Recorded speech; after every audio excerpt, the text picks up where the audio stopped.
Dr. Radi was a brilliant scientist. He worked in his secret lab. One day he created a special potion. This potion could bring fruit to life. Dr. Radi decided to test his potion on an orange. He carefully poured a few drops onto it. Suddenly the orange began to glow. It grew larger and larger.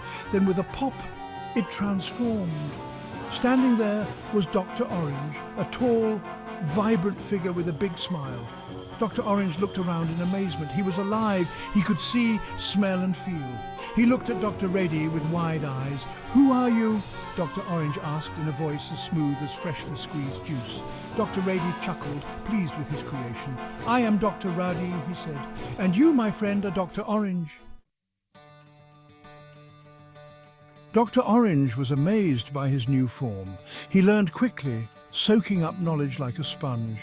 He spent hours in Dr. Radi's lab, learning about science and the world. Dr. Orange was incredibly grateful to Dr. Radi for giving him life. "Dr. Radi," Dr. Orange said one day, "thank you for creating me. I want to use my life to do good, just like you." Dr. Radi smiled warmly. "That's a wonderful idea, Dr. Orange. What do you want to do?" Dr. Orange thought for a moment. He knew he was different. He had strange powers stemming from the potion that created him. When he concentrated, he could create a special juice. This juice, when consumed, could influence people's thoughts. "I want to use my juice to help people," Dr. Orange declared. "I want to stop bad guys and make the world a better place." Dr. Orange started small. He stopped petty thieves by making them return stolen goods. He calmed down arguments by sharing his juice, making people understand each other. With every good deed, Dr. Orange's confidence grew. Word spread about the strange hero who could influence minds with a sip of his juice. People started calling him the hypnotic hero. Dr. Orange always used his power responsibly. He knew his juice was powerful. He only used it to do good. One day, Dr. Orange heard about a villain terrorizing a nearby city. This villain, known as Dr. Implant, was a master of technology. He used his inventions for evil, threatening the city with robotic chaos. Dr. Orange knew he had to stop Dr. Implant. He set off towards the city, ready to face this new challenge. This would be his biggest test yet. Dr. Implant was a stark contrast to Dr. Orange. While Dr. Orange was bright and cheerful, Dr. Implant was dark and brooding. He had a metal arm and a cold, calculating mind. Dr. Implant believed technology was the key to power. He wanted to control the city with his army of robots, forcing people to obey his every command. Dr. Orange arrived at the city of Jericho to find it in chaos. Robots patrolled the streets, their metal claws sparking menacingly. People cowered in fear, hiding from Dr. Implant's mechanical enforcers. "This is awful!" Dr. Orange exclaimed, horrified by the sight. He knew he had to act fast. He needed to reach Dr. Implant and put a stop to his evil plan. Section 5. The Battle of Jericho.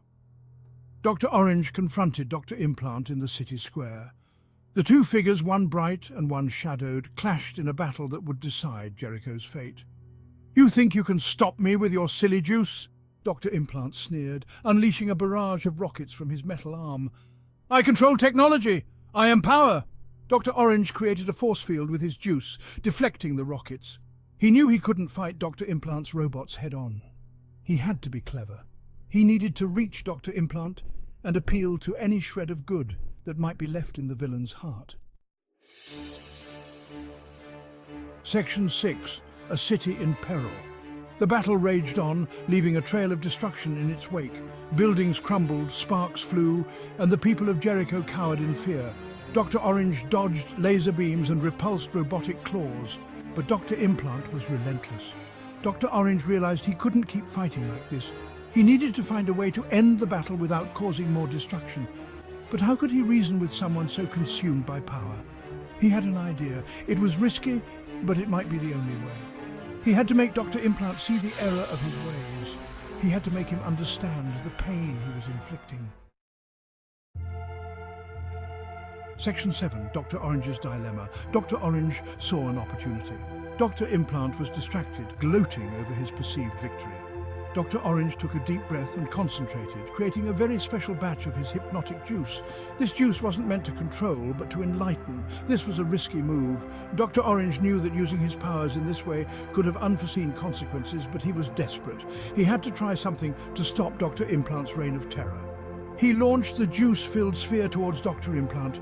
It hit the villain's chest with a soft thud, the glowing liquid splattering over his metallic armor. Dr. Implant roared in anger, then he froze. Section 8. A lesson in humility. A wave of understanding washed over Dr. Implant. The special juice allowed him to see the destruction he had caused. He saw the fear in the eyes of the people he had terrorized. He felt the weight of his actions. His metallic arm trembled, and his cold eyes filled with a flicker of remorse. He had been blinded by his pursuit of power, ignoring the suffering he inflicted. Dr. Orange watched, his heart pounding. Had he done the right thing? The robotic army, controlled by Dr. Implant, froze as well. The city of Jericho held its breath, a fragile silence descending upon the wrecked streets. Section 9. The importance of thinking. Dr. Implant looked at his hands, his metallic fingers now seeming foreign to him. He had been so consumed by his desire for control that he had forgotten the simple truth. Everyone deserves respect and kindness.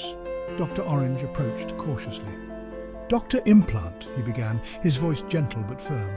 We all have the potential for both good and bad within us. It's our choices that define who we truly are. Dr. Implant looked up at Dr. Orange. He saw not an enemy, but a beacon of hope, a symbol of the compassion he had forgotten. Dr. Implant deactivated his robots and ordered them to help rebuild the city. He knew he had a long way to go to atone for his actions, but he was determined to make things right. Section 10. A Hero's Legacy. Dr. Orange learned a valuable lesson that day. He learned that true power lies not in control or manipulation, but in understanding and compassion.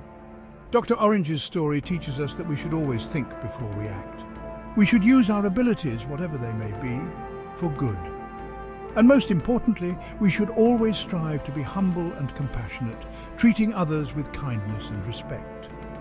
And so, the tale of Dr. Orange, the hypnotic hero, continues, a reminder that even the most unusual heroes can inspire us to be better versions of ourselves.